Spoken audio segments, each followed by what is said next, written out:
Hello, everyone. Time for the Bible read for September 8th. And it's Isaiah chapter 1, 2.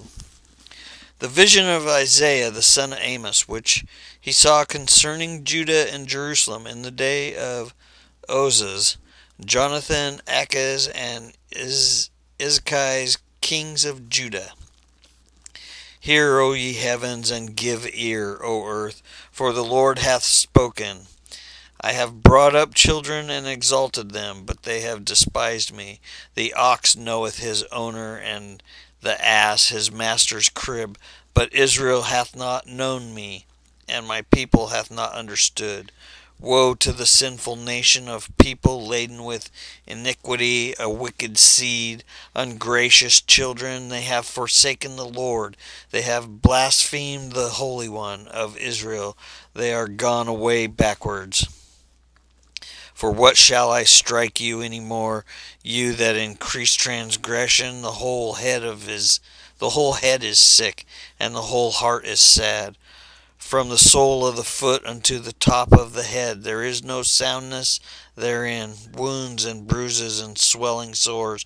They are not bound up, nor dressed, nor fomented with oil. Your land is desolate, your cities are burnt with fire, your country strangers devour before your face, and it shall be desolate as when wasted by enemies. And the daughter of Sion shall be left as covert in a vineyard, and as a lodge in a garden of cucumbers, and as a city that is laid waste, except the Lord of hosts had left us seed, we had been as Sodom, and we should have been like to Gomorrah. Mere Hear the words of the Lord, ye rulers of Sodom. Give ear to the law of our God, ye people of Gomorrah.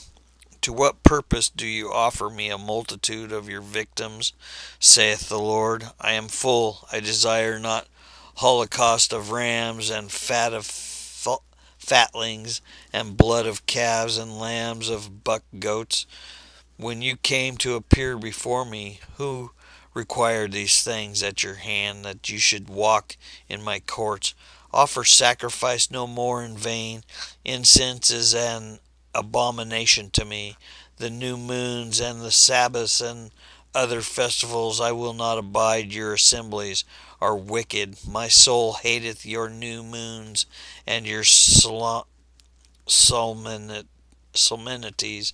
They are become troublesome to me. I am weary of bearing them. As when you stretch forth your hands, I will turn away my eyes from you. And when you multiply prayer, I will not hear, for your hands are full of blood. Wash yourselves, be clean, take away the evil of your devices from my eyes. Cease to perversely learn to do well. Seek judgment, relieve the oppressed, judge for the fatherless, defend the widow, and then come and accuse me, saith the Lord.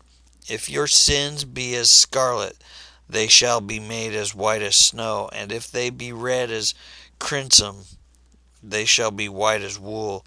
If you be willing and will hearken to me, you shall eat the good things of the land. But if you will not, and will provoke me to wrath, the sword shall devour you, because the mouth of the Lord hath spoken it. How is faithful city that was full of judgment become a harlot? Justice dwelt it, but now murderers. The silver is turned into dross, thy wine is mingled with water. Thy princes are faithless, companions of thieves. They all love bribes, they run after rewards. They judge not for the fatherless, and the widow's cause cometh not into them. Therefore saith the Lord, the God of hosts, the mighty one of Israel, Ah, I will comfort myself over my adversities, and I will be revenged of my enemies, and I will turn my hand to thee, and I will clean purge away thy dross, and I will judge thy judges as they were before, and thy counselors as of old. After this thou shalt be called the city of the just, a faithful city. Sion shall be redeemed in judgment, and they shall bring her back in justice. And he shall destroy the wicked and the sinners together, and they that have forsaken the Lord shall be consumed, for they shall be confounded for the idols to which they have sacrificed, and you shall be ashamed of the guardians which you have chosen, when you shall be as an oak with the leaves falling off, and as a garden without water, and your strength shall be as the ashes of tow, and your work as a spark, and both shall burn together, and there shall be no quenching it. Chapter 2. The word of Isaiah the son of Amos saw concerning Judah and Jerusalem. And in the last days the mountain of the house of the Lord shall be prepared on the top of mountains, and it shall be exalted above the hills, and all the nations shall flow on unto it. And many people shall go and say, Come, and let us go up to the mountain of the Lord, and to the house of God of Jacob, and he will teach us his ways, and he will walk in the paths. For the law shall come forth from Sion, and the word of the Lord from Jerusalem. And he shall judge the Gentiles, and rebuke many people, and they shall turn their swords into plowshares, and their spears into sickles. Nation shall not lift up sword against nation, neither shall they be exercised any more to war. O house of Jacob, come ye, and let us walk in the light of the Lord.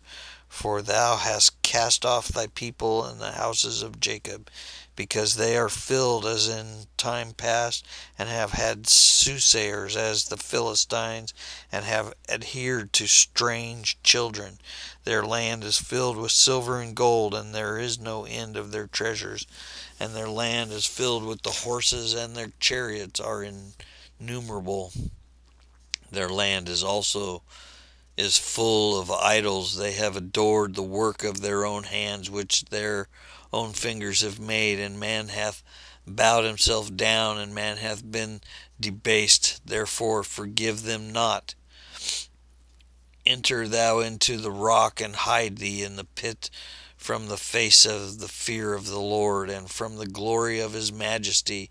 The lofty eyes of man are humbled, and the haughtiness of men shall be made to stoop, and the Lord alone shall be exalted in that day, because the day of the Lord of hosts shall be up upon every one that is proud and high-minded, and upon every one that is arrogant, and he shall be humbled, and upon all the tall and lofty cedars of Libanus, and upon all the oaks of Bashan, and upon the high mountains, and upon the elevated hills, and upon every high tower, and every fenced wall, and upon all the ships of Tharis, and upon all that is fair to behold.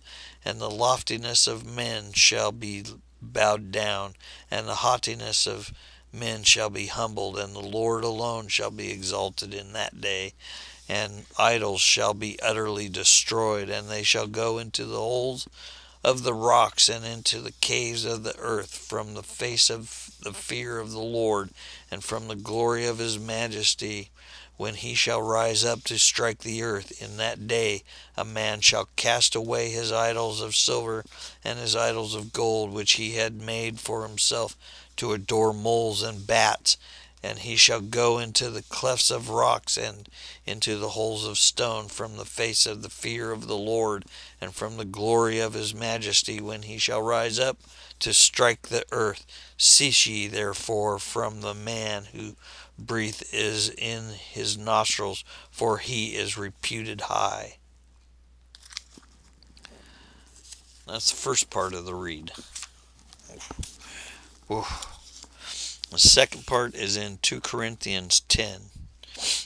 Now I, Paul, to you Corinthians, with the gentleness and kindness of Christ, though I realize you think I am timid in person and bold only when I write from far away, well, I am begging you now, so that when I come, I won't have to be bold with those who think we act from human motives.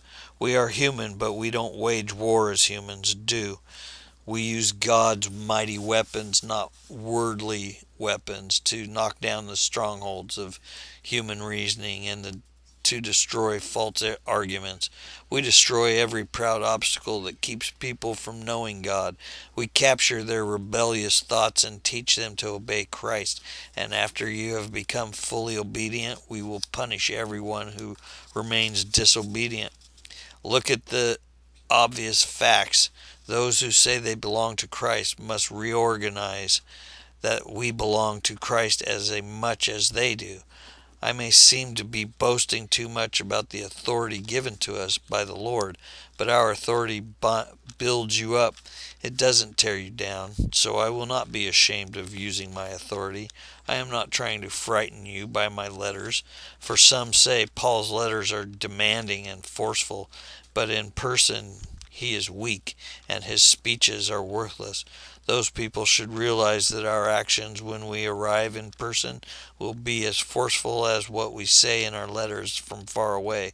Oh, don't worry. We wouldn't dare say that we are as wonderful as these other men who tell you how important they are, but they are only comparing themselves with each other, using themselves as the standard of measurement. How ignorant. We will not boast about things done outside our area of authority. We will boast only about what was happened within the boundaries of the work God has given us, which includes our working with you. We are not reaching beyond these boundaries when we claim authority over you, as if we had never visited you, for we were first to travel all the way to Corinthians with the good news of Christ. Nor do we boast and claim credit for the work someone else has done instead. We hope that your faith will grow so long as the boundaries of our work among you will be extended, and then we will be able to go and preach the good news in other places far beyond you where no one else is working. Then there will be no question of our boasting about work done in someone else's territory. As the scriptures say, if you want to boast, boast only about the Lord. And when people commend themselves, it doesn't count for much. The important thing is for the Lord to commend them.